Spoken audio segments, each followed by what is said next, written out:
வணக்கம். வாழ்க வளமுடன். இது சேப்பங்கிழங்கும் கருணக்கிழங்கையும் வேக வச்சுருக்கேன். இதுதான் சேப்பங்கிழங்கு, இது கருணக்கிழங்கு. இப்போ சேப்பங்கிழங்க காலிஃப்ளவர் சில்லி மாதிரி போட்டுட்டு கருணக்கிழங்க ஒகேனக்கல் மீன் குழம்பு மாதிரி வைக்கலாம். அதுக்கு ஃபஸ்ட்டு இந்த மாதிரி கிழங்க உரிச்சு எடுத்து கட் பண்ணி வச்சுக்கோங்க. இப்போ குழம்பு செய்யலாம்.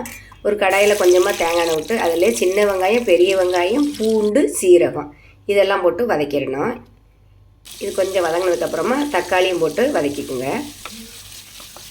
அரைக்கிறதுக்கு தேங்காய் அந்த மாதிரி கொஞ்சம் கட் பண்ணி எடுத்து வச்சுக்கோங்க.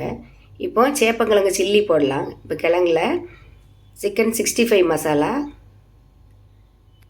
அப்புறம் மட்டன் மசாலா, 2 ஸ்பூன் அரிசி மாவு, 2 ஸ்பூன் கார்ன்ஃப்ளவர் மாவு, 1 ஸ்பூன் தயிர், 1 ஸ்பூன் உப்பு இதெல்லாம் போட்டு நல்லா பிசைஞ்சு ஊற வச்சுக்கோங்க. இப்போ தக்காளி வதங்கிருச்சு. அதோட மாங்காயும் போட்டுட்டு கொஞ்சமாக, அதாவது 2 ஸ்பூனு கறி மசால் தூள், 2 ஸ்பூனு வீட்டில் அரைச்ச புளிக்குழம்பு தூள், 1 ஸ்பூன் பொட்டுக்கடலை இதையும் போட்டு வதக்கிட்டு லைட்டாக தண்ணி விட்டுக்குங்க. அதிலே கொஞ்சமாக 65 மசாலா போடுங்க. போட்டு வதக்கிடணும். வதக்கி ஆற வச்சுட்டு தேங்காய் அந்த மாதிரி 1-2 அரைச்சிட்டு அந்த வதக்கின பொருளையும் ஒன்றா போட்டு அரைச்சி எடுத்துக்கலாம். இப்போ புளியை கரைச்சி ஊற்றி வடிகட்டி எடுத்துக்கிட்டு அதுலேயே மாங்காய், கருணக்கிழங்கு, கொஞ்சமாக மஞ்சத்தூள் அதையும் போட்டுட்டு அரைச்ச மசாலாவையும் ஒன்றா போட்டு நல்லா கொதிக்க விட்டுறணும். அப்போ தான் டேஸ்ட்டு நல்லாயிருக்கும்.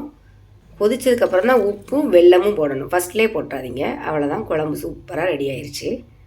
இப்போ சேப்பங்கிழங்கு 65 போட்டுடலாம். மசாலாவும் போட்டு நல்லா ஊறிடுச்சு. ஒன்று ஒன்றா போட்டு எடுங்க. இது இந்த வறுவல் ரொம்ப டேஸ்ட்டாக நல்லா இருந்துச்சு.